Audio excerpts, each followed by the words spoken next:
السلام علیکم ورحمۃ اللہ وبرکاتہ۔ میرے محترم دوستو، قرض ادا کرنے میں جیسی نیت ویسی برکت۔ سیدنا ابی ہریرہ رضی اللہ تعالی عنہ سے روایت ہے کہ نبی مکرم صلی اللہ علیہ وسلم نے ارشاد فرمایا، جو کوئی لوگوں کا مال بطور قرض لیتا ہے اور نیت ادا کرنے کی ہوتی ہے تو اللہ تعالی جل شانہ بھی اس کی طرف سے ادا فرما دیتے ہیں، یعنی ادا کرنے کی صورتیں پیدا فرما دیتے ہیں۔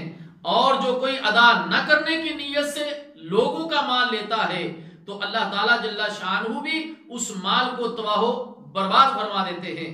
صحیح بخاری۔